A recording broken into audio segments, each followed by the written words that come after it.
Hi, welcome back. Hopefully by now you've watched the Welcome to Class video and the How-To Guide for PDF assignments. These videos provide a quick overview of the course and explain how to complete the assignments and submit them to me using the Angel website. If you haven't done so already, please watch those videos now and then return here to get started with your Module 1 assignments. This week I'd like to start by having you read Chapter 1 of your textbook. It's called Reading and Critical Thinking, Keys to Successful Writing. What you'll learn in Chapter 1 is how to be a better reader. And as you'll hear me say many times throughout this course, becoming a better reader is the key to becoming a better writer. The chapter explains how to be more critical with your reading, how to identify an author's main point, and then evaluate whether or not the author has provided enough details to support that point. For this week's reading assignment, I have a short essay by Daniel Dennett. Dennett is a philosopher, a writer, and a cognitive scientist. His article is called How to Make Mistakes, and Dennett makes a pretty convincing argument that making mistakes is not only a good way to learn, but a powerful secret to success. I'm also providing you a link to a video where a writer by the name of Catherine Schultz also talks about making mistakes and some of the misconceptions we have about learning something new.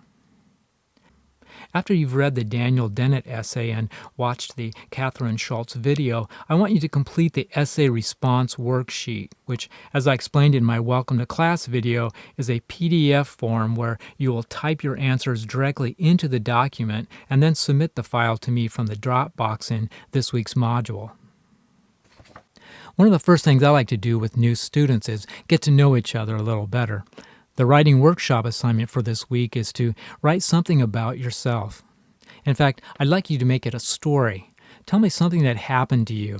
It can be a story about an adventure you had as a child, a story about learning to ride a bike, a story about going to your first job interview, or even a story about you signing up for college classes.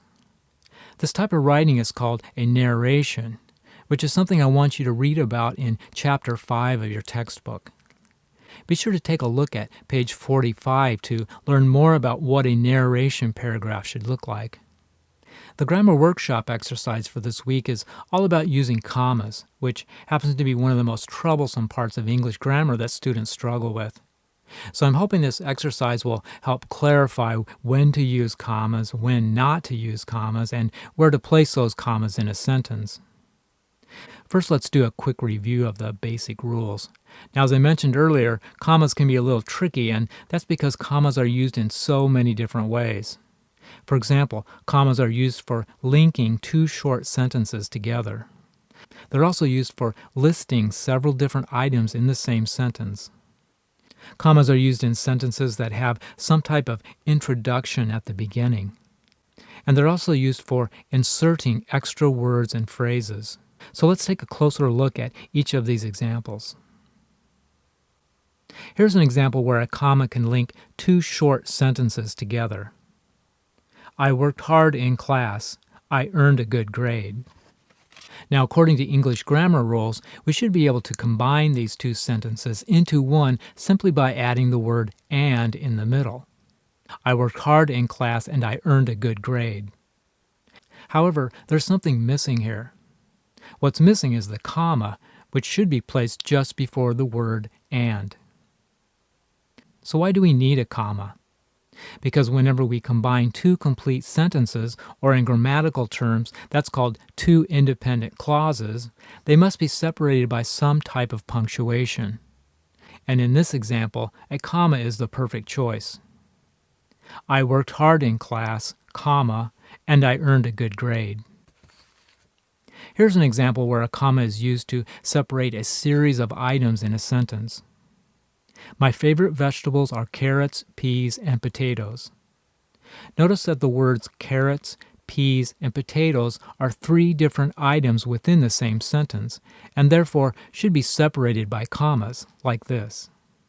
My favorite vegetables are carrots, comma, peas, comma, and potatoes. Or how about, I'm going to the game with Steve, Marie, and Andrew. Again, the words Steve, Marie, and Andrew are three different items within the same sentence, and therefore should be separated by commas, like this. I'm going to the game with Steve, comma, Marie, comma, and Andrew. Commas are also used when a sentence includes some type of introduction, like, in my opinion, the game should have been canceled.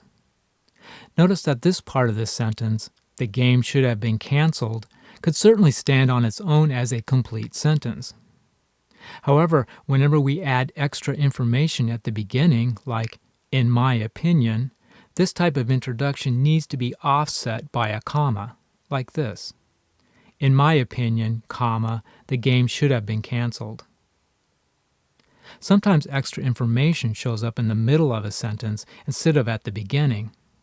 For example, Andrew, our department manager, has resigned. Can you spot the extra information in this sentence? Notice that this part of this sentence, Andrew has resigned, is pretty much a complete sentence on its own. It has a subject, a verb, and in grammatical terms doesn't really need anything else to make it a complete sentence. That means the phrase, our department manager, is essentially extra information that doesn't really have to be there. And as a result, it should be set off by commas, like this. Andrew, comma, our department manager, comma, has resigned. Or how about, the game, in my opinion, should have been canceled. Again, the phrase, in my opinion, is extra information that's not required to make the sentence complete. Therefore, we need to set it off with commas, like this. The game, comma, in my opinion, comma, should have been canceled. The comma exercise I've provided here will give you some practice in identifying what types of sentences need commas and where to place them. So that's it for this week's assignments. If you have any questions about the exercises in this module, or if you are having any trouble using the PDFs and submitting them back to me, please contact me using course mail on the Angel website. You can also write to me directly at david.briggs@iowavalley.edu. Thanks for watching, and I'll see you again next week.